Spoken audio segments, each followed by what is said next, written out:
नमस्कार, बहुत बहुत स्वागत आपका अनादि टीवी पर। मैं हूं आपके साथ पारुल। स्पॉटलाइट देख रहे हैं आप और आज बात करेंगे माया का मशवरा। हार्ड हिंदुत्व की बात करने वाली भारतीय जनता पार्टी की काट के लिए अन्य पार्टियों ने भी अपनी हिंदूवादी छवि गढ़ना शुरू कर दिया था और इसका नतीजा कभी जनेऊ पहने राहुल गांधी नजर आए तो कभी सपाइयों ने कहा बीजेपी से बड़े हिंदू हम हैं। लेकिन उत्तर प्रदेश की पूर्व मुख्यमंत्री और बहुजन समाज पार्टी की मुखिया मायावती अपने अलग ट्रैक पर चल रही हैं। मायावती ने बीजेपी और कांग्रेस पर एक साथ हल्ला बोला है। उन्होंने कहा कि देश में हिंदू के साथ ही अन्य धर्मों के लोग भी निवास करते हैं, उनका भी उतना ही ध्यान रखा जाना चाहिए। मायावती ने कहा कि पिछले कुछ समय से बीजेपी और कांग्रेस एक दूसरे के साथ प्रतिस्पर्धा कर रहे हैं कि कौन बड़ा हिंदुत्ववादी और हिंदू भक्त है। इससे स्पष्ट होता है कि दोनों बाकी सभी धर्मों की उपेक्षा कर रहे हैं, जो कि संविधान के खिलाफ है। सवाल ये नहीं है कि मायावती को हिंदू बन रहे दलों या बाकी धर्मों की चिंता हो रही है। सवाल यह है कि इतने समय के बाद क्या मायावती को लग रहा है कि उनका वोट बैंक उनसे छटक रहा है, क्योंकि यूपी में हुए तमाम चुनाव में उन्होंने आईना देख लिया और सभी जानते हैं कि बीएसपी डीएम फैक्टर यानी दलित मुस्लिम फैक्टर पर पॉलिटिक्स करती है, जिसमें एच यानी कि हिंदू नहीं आते। तो क्या वाकई माया को बाकी वर्गों की चिंता सता रही है और क्यों उन्हें दलों में हिंदूवादी प्रतिस्पर्धा दिख रही है? आज इन्हीं सवालों के इर्द गिर्द होगी चर्चा, लेकिन इस पर प्रतिक्रियाएं क्या कुछ मिली हैं वो सुन लीजिए। कि पिछले कुछ समय से बीजेपी व कांग्रेस में, खासकर बीजेपी व कांग्रेस में अब इस मुद्दे पर काफी प्रमुखता से लड़ाई चल रही है कि इन दोनों में से कौन बड़ा हिंदुत्ववादी है, वह हिंदू भक्त हैं तथा पूजा पाठ करने में भी माहिर है। लेकिन इससे ये जरूर स्पष्ट होता है कि हिंदू धर्म को छोड़कर बाकी सभी धर्मों की ये दोनों पार्टियां उपेक्षा कर रही हैं, जो इनका ये कृत्य संविधान की मंशा के विरुद्ध भी है। जबकि बीएसपी सभी धर्मों का एक बराबर सम्मान करती है, क्योंकि अपने देश में अकेले या हिंदू धर्म को मानने वाले लोग ही नहीं रहते हैं, बल्कि मुस्लिम, सिख, ईसाई, पारसी व बौद्ध आदि विभिन्न धर्मों को मानने वाले। देखिए, भारतीय जनता पार्टी के यशस्वी प्रधानमंत्री आदरणीय मोदी जी और उत्तर प्रदेश के अभिनंदनीय मुख्यमंत्री आदरणीय योगी जी की सरकार ने बिना भेदभाव के सबके साथ, सबके विकास, सबके विश्वास और सबके प्रयास को साकार करने का काम किया है। बिना जाति, धर्म, संप्रदाय इन सब के भेद को मिटाते हुए सबकी उन्नत और समृद्धि और खुशहाली के लिए काम किया है। इसलिए भारतीय जनता पार्टी का तो संकल्प ही सबका साथ, सबका विकास, सबका विश्वास, सबका प्रयास है।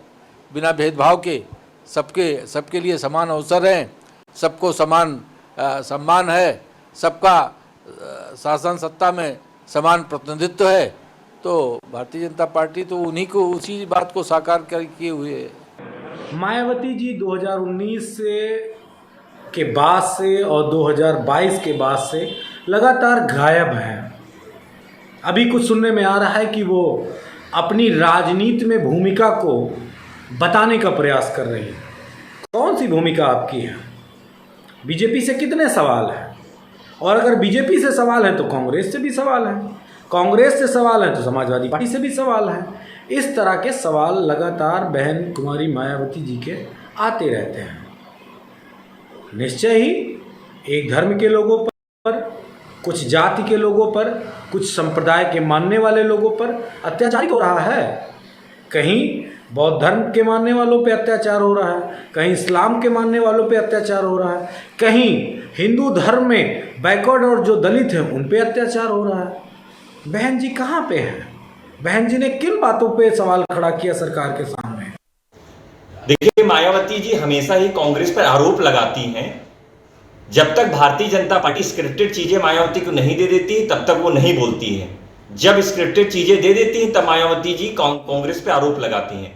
मैं उनसे पूछना चाहता हूं कि जब उत्तर प्रदेश में योगी सरकार में दलितों पे अत्याचार होता है, कानपुर के मंगटा गांव में जो दलित भाई थे वो भीम कथा कर रहे थे, उन पे भारतीय जनता पार्टी के गुंडों ने जिस तरह से लाठी बरसाई थी, तब मायावती जी क्यों मौन होती हैं? मैं समझता हूं कि कहीं ना कहीं ये भारतीय जनता पार्टी की इशारे पे ही ये चीजें बोलती हैं।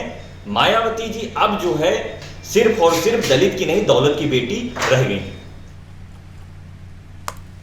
तो ये तो है एक बात, लेकिन इसके तर नीतीश साहब कोशिश कर रहे हैं कि विपक्षी दलों को एक साथ लाया जा सके, लेकिन उसके पहले ही मायावती ने ये ब्लास्ट कर दिया कि कांग्रेस और बाकी अन्य दल, भारतीय जनता पार्टी खास तौर पर, उनमें हिंदुत्ववादी बनने की प्रतिस्पर्धा चल रही है।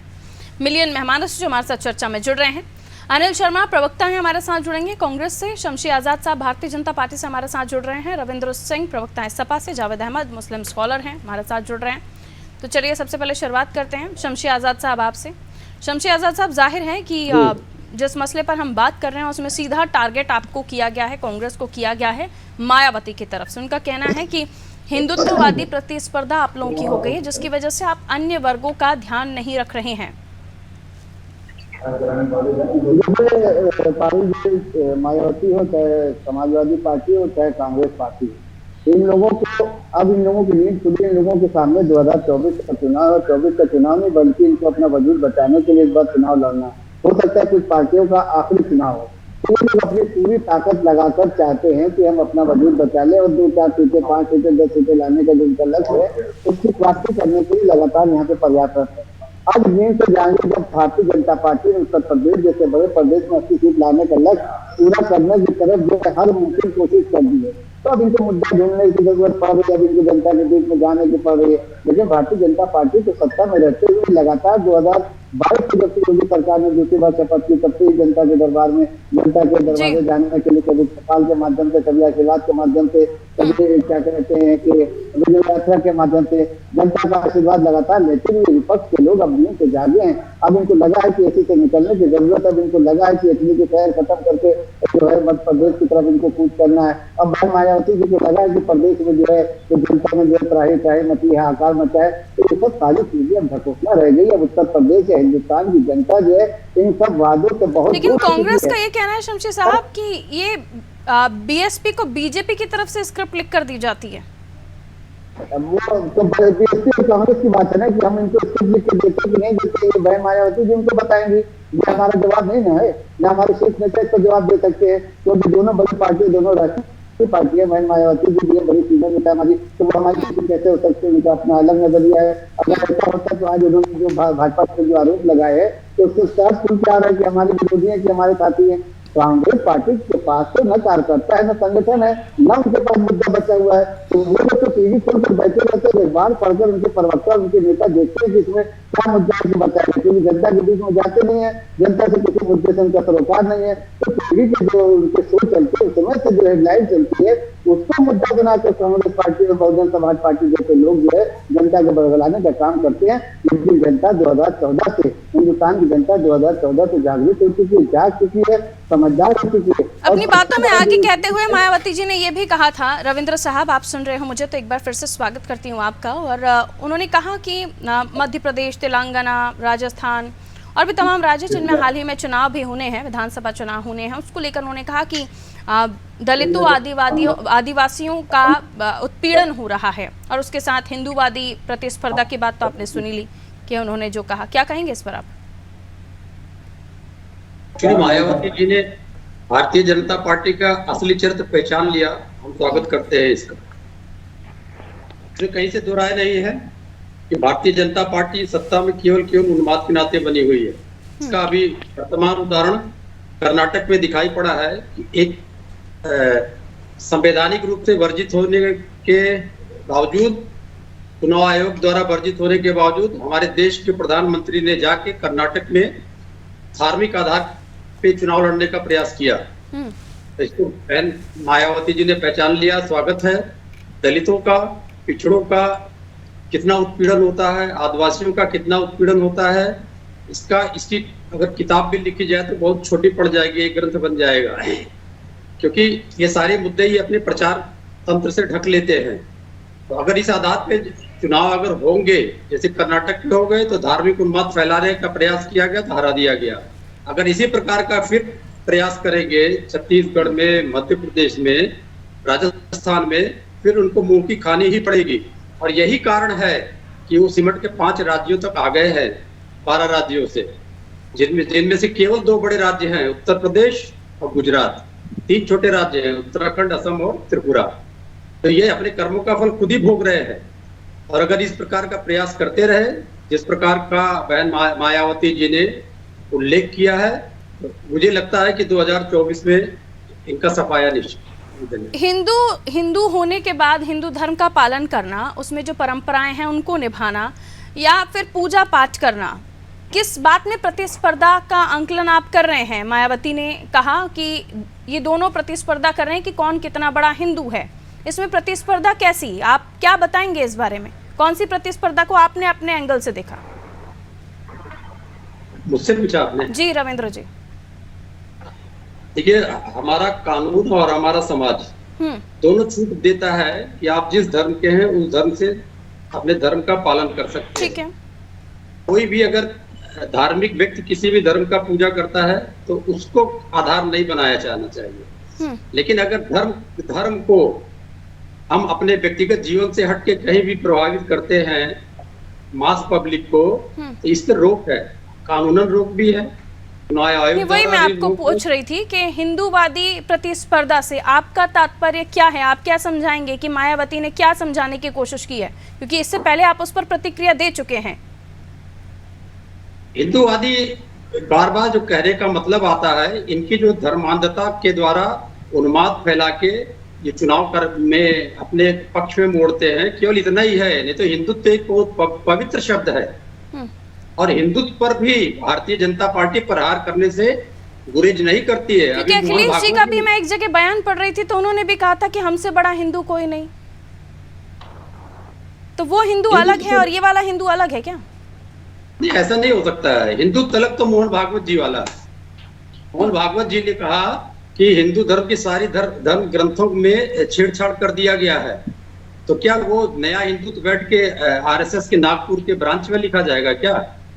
तो हिंदुत्व अपने में डिफाइन है, उसके लिए किसी की आवश्यकता नहीं है। फिर कह देते हैं मोहन भागवत जी कि नहीं, ब्राह्मणों ने बना दिया है हिंदुत्व, ठीक है, ये जातियां ब्राह्मणों ने बना दिया है। तो हिंदुत्व को नए तरीके से परिभाषित करने का प्रयास ये भारतीय जनता पार्टी कर रही है। मोहन भागवत साहब ने नहीं कहा ना सर, नहीं तो उस पर हम डिस्कशन कर लेते, लेकिन ये मायावती जी ने कहा है और उनके तरीके से वो जो समझा रहे हैं उसको आप बेहतरीन तरीके से समझे, इसलिए अब तक आपने प्रतिक्रिया दी ना उस बारे में। वही मैं समझना चाह रही हूँ कि आपकी नजर में मायावती वाला हिंदू या हिंदूवादी प्रतिस्पर्धा क्या है, वो आप मुझे नहीं समझा पा रहे हैं। मैं समझाने का प्रयास तो कर रहा हूँ आपको कि जो वो कह रही है उसका मतलब है कि धार्मिक उन्माद फैला के चुनाव को अपने पक्ष में करना, बस इससे ज्यादा कुछ भी नहीं। धार्मिक उन्माद फैला रहे हैं मतलब बीजेपी और कांग्रेस दोनों, बाकी दल वो अपने जन्म से 1924 से फैला रहे हैं। बाकी दल की बात नहीं कर रहा हूँ मैं, संघ की बात कर रहा हूँ और भारतीय जनता पार्टी की बात कर रहा हूँ। ठीक है, मैं शमशेर आजाद साहब इसका जवाब आपसे लूंगी, बाकी मेहमानों के पास बाद में जाऊंगे। धार्मिक उन्माद फैलाने वाली बात कही जा रही है सपा की तरफ से, आप लोग करते हैं, उसी को ही मायावती ने प्रतिस्पर्धा कहा है। कहिए कौन सा धार्मिक उन्माद बताएंगे आप, क्या होता है क्या नहीं होता है? ये मायावती जी ने क्या बताया कि भारतीय जनता पार्टी तरीके का धार्मिक उन्माद फैला रही है।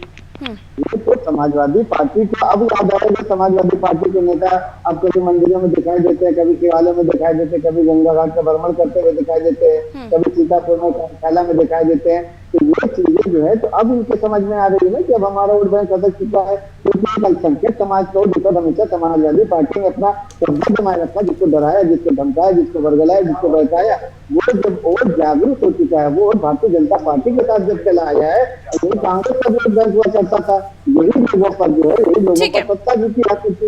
लेकिन जब से ये लोग जागरूक हुए, जब से उनको समझ में आया है कि भारतीय जनता पार्टी में अल्पसंख्यक समाज का हित नहीं है, तब से जो है समाजवादी पार्टी सत्ता से लगातार बेदखल होती आई है और कांग्रेस को भी समझ में आ गया वापस आ रही है। बड़ा ट्रेंड जो हमारे साथ था वो एक सवाल और मैं रविंद्र जी, करना चाहिए। बीजेपी पूछ रही है किस तरह का धार्मिक उन्माद, क्या देखा आपने? क्या किसी को हिंदुओं के नाम पर मारा गया या किसी को जबरदस्ती कहीं किसी और धर्म से हिंदू धर्म में परिवर्तन कराया गया? कर्नाटक में धार्मिक उन्माद, उसके बाद बिहार में एक बाबा को लाके धार्मिक उन्माद फैलाना, उससे पहले धार्मिक उन्माद फैला के बिहार दंगे कराना वेस्ट बंगाल में दंगे कराना, महाराष्ट्र में दंगे कराना, जिसमें से पकड़ के वेस्ट बंगाल में भी भारतीय जनता पार्टी के अनुसांगिक संगठनों के लोग पकड़ के बंद हुए, बिहार में भी पकड़ के बंद हुए। तो इनका जो शुरुआत है 1924 की बात आपको बता दे रहा हूं, जब ये तो कांग्रेस की उत्पत्ति है। भारतीय जनता पार्टी, हेडगेवार साहब कांग्रेस से आ गए और श्यामा प्रसाद मुखर्जी जी कांग्रेस से आ गए। चलिए, अगर कोई भी शख्स जाकर अगर उनके धर्म के बारे में, अगर उनकी जाति के बारे में या हिंदू धर्म के बारे में बात करता है तो उसका मतलब आप धार्मिक उन्माद से लेते हैं। मैं लौट रही हूँ आपके पास, हमारे साथ और भी मेहमान जुड़े हुए हैं, उनके पास हम जा रहे हैं। जावेद साहब भी हमारे साथ जुड़े, मुस्लिम स्कॉलर हैं आप, और साथ ही हमारे साथ सपा से भी मेहमान जुड़े हुए हैं, अनिल शर्मा जी। अनिल शर्मा जी, जाहिर है माफ कीजिए, कांग्रेस से जुड़े हुए हैं अनिल शर्मा जी हमारे साथ। अनिल शर्मा जी, कांग्रेस भी हिंदूवादी प्रतिस्पर्धा में शामिल है। आप दो ऐसे कैंडिडेट हैं जिनमें कंपटीशन है कि कौन कितना बड़ा हिंदू है, और ये कहा जा रहा है कि आप लोगों की सरकारों में आदिवासियों का और दलितों का उत्पीड़न हो रहा है। अनिल जी, देखिए, सबसे पहले तो मैं एक बात देख रहा हूं, कौन से नींद से जागी हैं मायावती जी।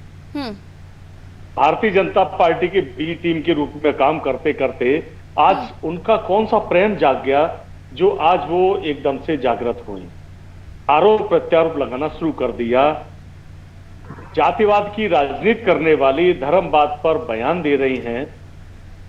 आखिर ऐसी आवश्यकता उन्हें कहां पड़ी? किस जगह उन्होंने इस तरह के देख लिया कि प्रतिस्पर्धा चल रही है? कांग्रेस सर्वधर्म सर्वसमभाव की बात करती है, सभी धर्मों को लेकर चलने वाली पार्टी है, और कांग्रेस ने कभी एक धर्म एक जाति की बात नहीं की। और भारतीय जनता पार्टी ने हमेशा हिंदुत्व का नारा, हिंदू मुस्लिम, जब भी बात चली, कांग्रेस ने कहीं रोटी कपड़ा और मकान की बात की, उन्होंने हिंदू मुस्लिम और पाकिस्तान की बात की। और पता नहीं अब जाने कौन सी ऐसी आवश्यकता पड़ गई कि भारतीय जनता पार्टी जहां भाजपा के प्रवक्ता के रूप में हिंदुओं को भेजा करती थी, अब मुस्लिमों को आगे करने लगी, मुस्लिमों के आगे घुटने टेकने लगी। तो बड़ा दोहरा चरित्र भाजपा का और बसपा का है। तो ऐसी स्थिति पैदा कर रहे हैं टारगेट, लेकिन बीजेपी को और आपको भी कर रही हैं, वो इन्हें भी हिंदूवादी प्रतिस्पर्धा में शामिल बता रही हैं, आपको भी वही कह रही हैं। मतलब इल्जाम दोनों पर एक ही लगाए जा रहे हैं उनकी तरफ से। प्लान क्या है मायावती जी का? आखिर साबित क्या करना चाहती हैं? एक तरफ भारतीय सपा को गिराने के लिए भारतीय जनता पार्टी का समर्थन करती हैं, कांग्रेस को गिराने के लिए भारतीय जनता पार्टी का समर्थन करती हैं, लेकिन आज धार्मिक उन्माद के नाम पर बीजेपी और कांग्रेस को निशाना साधते हुए, आखिर कहीं ऐसा तो नहीं कांग्रेस के बढ़ते हुए ग्राफ को देखते हुए बीजेपी ने मायावती जी को प्रमोट करते हुए एक खेल खेलने का काम कर दिया, खेला हो गए? ठीक है, यानी आपको समझ ही नहीं आ रहा है कि किस स्ट्रैटेजी के तहत मायावती ये सब कर रही हैं और इसके पीछे उनका एजेंडा क्या है। जावेद अहमद साहब हमारे साथ जुड़े हुए हैं, मुस्लिम स्कॉलर हैं। सर माफ़ी, आपके पास थोड़ा देर से लौटी हूँ। जावेद साहब, क्योंकि अन्य दलों की बात मायावती जी करती हुई नजर आ रही हैं कि बाकी भी और धर्म हैं, देश में धर्म से जुड़े हुए लोग जो रहते हैं उनके बारे में ये दल नहीं सोच रहे हैं। ये अब आने वाले समय पर, क्योंकि इस साल चुनाव है कई स्टेट्स में, और उन स्टेट को लेकर साफ तौर पर नाम लेते हुए उन्होंने अपने बयान में कहा कि वहां पर दलितों का और बाकी आदिवासियों के साथ और भी लोग हैं जिनका, जो हिंदू नहीं है, उनका उत्पीड़न हो रहा है। जावेद साहब, बहुत बहुत शुक्रिया, आपने मुझे इसमें बहस में आपने शामिल किया। ये जो चर्चा का विषय है, जो आपने टेक्स्ट को आपने दिया है, उस टेक्स्ट में पहला जो पैरा है बहन जी का जो स्टेटमेंट है, पॉलिटिकल जरूर है, लेकिन उसके मेक साइलेंट जो उसका मोड है ये है कि उन्होंने कहा है कि हिंदू प्रतिस्पर्धा में किसी के साथ इनजस्टिस हो रहा है। मिसाल के तौर पे उत्तराखंड में बड़ी तादाद में मज़ारों, दरगाहों, कब्रिस्तानों और मस्जिदों को तोड़ा गया है। पिछले 2 महीने में 500 से ज्यादा इबादतगाहों को तोड़ा गया है, जिसमें 41 या 45 मंदिरें हैं। दूसरी बात इसमें इंगित करती है कि जितनी पॉलिटिकल पार्टियां हैं इन बातों से चर्चे से घबरा रही हैं, भाग रही हैं। हम उनकी पॉलिटिकल पृष्ठभूमि पे न जाकर मैं डायरेक्ट बात ये कहना चाहता हूं, ये देश सौहार्द तमाम मजहबों का है और सब विकास और सबका प्रयास तभी सार्थक होगा जब यहाँ सौहार्द और सबको जीने का हक मजहब में प्रैक्टिस करने का हक और उसको सम्मान मिलेगा। तो बहन जी का अगर तात्पर्य ये है कि किसी अन्य मजहब मानने वालों के साथ कहीं इनजस्टिस हो रहा है, तो राजनीतिक पार्टियों को उसमें अपनी भागीदारी को प्रदर्शित करना होगा। जैसा कि मैंने आपको बताया, उत्तर प्रदेश, मध्य प्रदेश और उत्तराखंड में मंत्रियों को कौन ज्यादा क्रेडिट और मेरिट पे उतरता है, कौन ज्यादा हिंदुत्व को आगे बढ़ाता है। शायद विकास कहीं पीछे रह गया, समाज कहीं पीछे रह गया। दलित, बैकवर्ड, अल्पसंख्यक, अग्रणी, स्वर्णिम, सारी जातियों की बात होती है। क्या इंसानियत की बात होती है? मजहबों के बहुत बड़ी बात कही आपने। मैं आपको एक ताजा उदाहरण, बहुत बड़ी बात कही आपने। अभी कर्नाटक में अगर आप देखेंगी, अभी जल्दी चुनाव हुआ है, मैं पॉलिटिकल एनालिसिस नहीं करना चाहूंगा। 2021 में एक 250 वर्ष पुरानी बहुत ही मान्यता प्राप्त मंदिर का हाई कोर्ट के निर्देश से उसका बुलडोज कर दिया जाता है। बीजेपी सरकार बैकफुट पे आकर और उस पे एक सुप्रीम कोर्ट के आदेश का पालन करती है। यानी 2009 में सुप्रीम कोर्ट ने एक आदेश दिया था कि हर राज्यों को इस बात का अधिकार है कि वे कानून बनाएं और अपने मजहब यानी अपने रिलीजियस के मानने वाले लोगों के उनके इबादतगाहों की हिफाजत के कानून बनाए।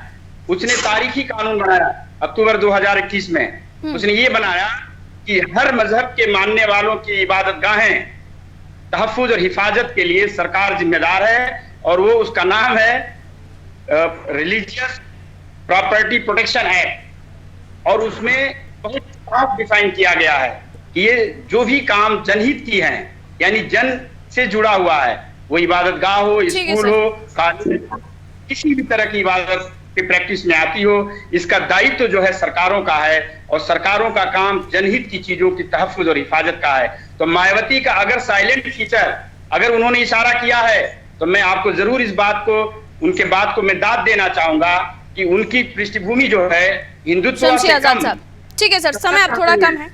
शमशी आजाद साहब जवाब दीजिए। इंसानियत की बात नहीं होती, राजनीति में राजनेता राजनीतिक रोटियां ही सेकते हैं। कहिए। पार्टी का किसी की धार्मिक भावना को छेड़ने का या उनको आज करने का कहीं पे भी कोई जो है मिशन नहीं रहा है, न कहीं पर उन्होंने कोई ऐसा कानून बनाया। हाँ, विकास के रास्ते में अगर कहीं चर्च पढ़ते हैं तो उसको भी तोड़ा जाता है, मस्जिद है उसको भी तोड़ा जाता है, इबादतगाह है उसको भी तोड़ा जाता है, तो वहीं मंदिर का भी जो है कहीं न कहीं से ध्वस्तीकरण किया जाता है। क्योंकि विकास की बात आती है, अगर कोई भी चीज उसके आगे आती है तो उसको भारतीय जनता पार्टी किनारे जरूर लगाती है। भारतीय जनता पार्टी के लिए अभी उन्होंने एक कार ने कहा हमारे के पहले भारतीय जनता पार्टी में कोई मुसलमान प्रवक्ता नहीं आता था। इनकी नींद शायद अभी मैंने कहा ना कि इन पार्टी की नींद अभी खुली है, कि शायद मुख्तार अब्बास नकवी, शहनवाज हुसैन, इन लोगों को इन्होंने कभी सुना नहीं होगा। वो आज इनको लग रहा है कि मुसलमानों को भारतीय जनता पार्टी मौका दे रही है। इनकी सबसे बड़ी छटपटाहट जो है वो यही है कि कैसे कोई मुसलमान भारतीय जनता पार्टी में आ रहा है, कैसे मुसलमानों को जो भारतीय जनता पार्टी सम्मान दे रही है। आज पहली बार रविंद्र साहब, समय कम है, आप छोटी छोटी टिप्पणी दीजिएगा। ठीक है सर, ठीक। रविंद्र साहब, इंसानियत की बात न कीजिएगा, सब जाति धर्म की बात कीजिएगा। ये बहुत बड़ी बात कही है जावेद साहब ने। ठीक बात कही है, पूर्ण रूप से सहमत हूं। राजनीतिक पार्टियां एक लंबे समय तक भारत में इंसानियत की ही बात होती थी। सन 80 तक ही भी मान लीजिएगा। सन 84 के बाद से ये पूरा का पूरा माहौल भारतीय जनता पार्टी ने बिगाड़ा, एक इशू को लेके जो पूरी तरीके से फर्जी थी। और जो वर्तमान आरोप मायावती जी कर रही हैं, ऐसा ही आरोप अमेरिका की मिनिस्ट्री ऑफ रिलीजियस फ्रीडम ने लगाया हुआ है और भारत को वॉच लिस्ट में रख दिया हुआ है अफगानिस्तान के साथ में। तो मोदी जी जा रहे हैं 21 तारीख को, 21 से 24 तक रहेंगे। चलिए, अगर मान भी लिया जाए रविंद्र साहब की शुरुआत बीजेपी ने की, तो उसके पीछे पीछे उसी रास्ते पर राजनीति करने के लिए आप लोग बाकी दल भी गए, कोई एक पार्टी भी और नहीं बाद है में फिर सब सारी चीजें दिखावे वाली होना शुरू हो गई। अनिल शर्मा जी, गलत है? मैडम, एक भी पार्टी नहीं है जिसने धार्मिक उन्माद का सहारा लिया हो भारतीय जनता पार्टी। अपने ही सीनियर मुस्लिम लीडर्स को आपने उनसे कन्नी काटना शुरू कर दी, ये गलत है क्या अनिल जी? कांग्रेस ने कहीं किसी से कन्नी नहीं काटी है। कांग्रेस हमेशा सभी धर्मों के साथ है, सभी का सम्मान करती है। अभी भारतीय जनता पार्टी के प्रवक्ता इस प्रकार कह रहे हैं कि मुसलमानों के अग्रणी रहे हैं। मुसलमानों में गिनती के 2-3 नेताओं के अलावा बाकी इनके पास जमीन नहीं थी। हर एक को, हिंदू मुस्लिमों को लड़ाने का काम बीजेपी ने किया। अब ये अपनी पीठ थपथपाने के अलावा दूसरा काम नहीं है। जमीन खिसकती जा रही है, सरकार गिरने का समय आ गया, इनके भागने का, झूला लेके भागने का समय आ चुका है। नहीं दिखाना होता है कि आप भी हिंदुओं को लेकर आपकी पॉलिटिक्स नहीं है, या आप उस तरीके से नहीं पॉलिटिक्स करते जिस तरीके से भारतीय जनता पार्टी कर रही है, ऐसा आप लोगों का अगर कहना है तो फिर मंदिर जाना, जनेऊ पहना, महाकाल भक्त, शिव भक्त, ये तमाम चीजें आप लोगों के लीडर्स क्यों अपने साथ जोड़ते हैं? मैं बिल्कुल स्पष्ट करना चाहूंगा, अगर मैं जनेऊधारी ब्राह्मण हूँ, जन्म से कर्मकांडी ब्राह्मण हूँ, तो क्या मैं अगर मंदिर में जाता हूँ और मीडिया अगर आज मुझे दिखा देती है तो इसका मतलब वो राजनीति हो गई? इसमें तो राजनीति नहीं है। कहाँ लिखा है कि कपड़ों के ऊपर जनेऊ पहना जाता है? देखिए, मैं आपको बता दूं, जिस समय हाँ, सर, आप समय हो तो 2 मिनट का समय कम है मेरे पास, माफी के साथ इजाजत चाहूंगी। समय कम है, तभी बता शुक्रिया आप दूं, 2 सभी मिनट में बता का दूं। हमारे साथ जुड़ने के लिए। तो देखिए, बात जब धर्म हिंदूवादी की आती है तो सबके अपने अपने तरीके होते हैं कि नहीं, हम दिखावा नहीं करते, लेकिन हैं हम हिंदूवादी। और इसी को पकड़ लिया है बसपा ने, यानी मायावती ने। उनका कहना है कि ये जो 2 दल हैं, खासतौर पर बीजेपी और कांग्रेस, इन दोनों में प्रतिस्पर्धा चल रही है, कंपटीशन चल रहा है कि दोनों कितने बड़े हिंदू हैं। और दूसरी तरफ ये भी कि वो कहती हैं कि जो खासतौर पर जहां इलेक्शन होने हैं, विधानसभा चुनाव होने हैं 2023 में, जिनमें छत्तीसगढ़ शामिल है, मध्य प्रदेश, तेलंगाना और भी स्टेट, वहां पर दलितों का, आदिवासियों का उत्पीड़न हो रहा है। और उससे पहले इतने समय तक साइलेंट थी मायावती जी, किसी तरह की कोई टिप्पणी इस तरह की नहीं आ रही थी। अब जब आई हैं तो खलबली मच गई है, सब अपनी अपनी तरफ से टिप्पणियां कर रहे हैं कि नहीं, ऐसा कुछ नहीं है, हम सब सर्वधर्म सद्भाव की बात करते हैं, सबके साथ जुड़ने की बात करते हैं। लेकिन हकीकत इससे इतर है कि अगर भारतीय जनता पार्टी को अगर हिंदूवादी पार्टी कहते हैं, हार्ड हिंदुत्व को फॉलो करने वाली पार्टी कहते हैं, तो बाकी दलों ने भी वही रास्ता अपनाया है। इसे कई सारे विश्लेषक इसे भी कहते हैं। तो अब आपको तय करना है कि कौन हिंदूवादी है या कौन तमाम धर्मों को सराहता है, या मायावती जी को अब याद आई है तो उसके पीछे का कारण क्या है। रखिए अपना ख्याल, मुझे दीजिए इजाजत, नमस्कार।